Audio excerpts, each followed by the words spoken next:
안녕하세요. Q&A 성형 덜 짓고 윤태호 원장입니다. 눈 성형과 코 성형을 담당하고 있습니다.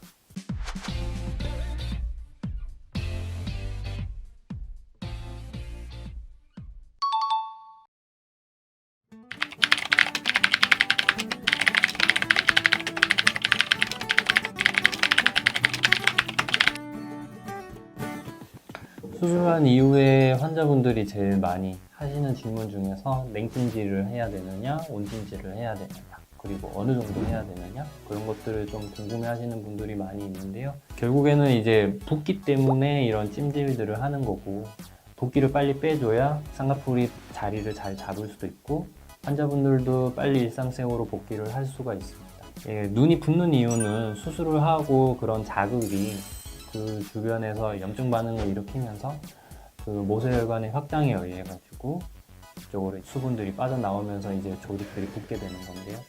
초반에는 그런 모세혈관에서 빠져나오는 수분들을 막아주는 것이 붓기를 덜 일으키게 할 수가 있는 것이기 때문에 혈관들을 수축시킬 수 있는 냉찜질을 해줘야 됩니다. 그런 냉찜질을 해주는 기간은 더 이상 이제 붓기가 더 심해지지 않을 정도까지가 냉찜질을 해야 되는 기간이고요. 그거는 수술의 범위라든지 그런 거에 따라서 차이는 있을 수는 있습니다. 대부분 한 1주에서 2주 정도 초반에만 냉찜질을 해주면 되고요. 확실하지 않다면 초반에 1주 정도만 냉찜질을 해준다고 생각하시면 됩니다. 그렇게 되면 붓기가 한번 생긴 후에 그것을 빼는 것보다는 아예 처음부터 붓기가 생기지 않도록 하는 것이 더 중요하고 효과적이기 때문에 그렇습니다. 그래서 이제 냉찜질을 하게 되면 혈관들이 수축되면서 더 이상 이제 붓기가 형성되는 것을 막을 수가 있기 때문에 처음에는 냉찜질을 하는 것이 좋고요. 냉찜질을 할 때도 주의해야 되는 거는 너무 차가웠거나 그렇게 해버리면은 동상을 입을 수도 있기 때문에 그런 것들을 이제 주의를 하면서 10분 정도 냉찜질을 하고 또 10분 정도 쉬고 10분 정도 하고 쉬고 하면서 그렇게 동상의 위험을 없애도록 하는 것이 주의해야 될 점이라고 생각하고요.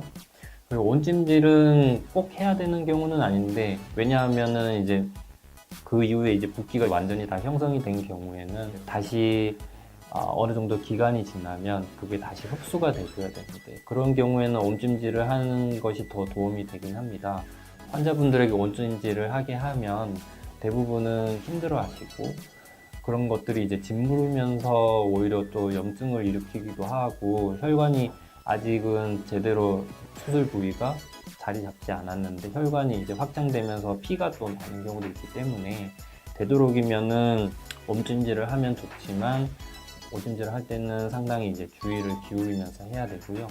다시 피가 날 염려가 완전히 없어지는 시기까지 이제 지난 후에, 그런 후에 온찜질을 해야 될 것 같습니다.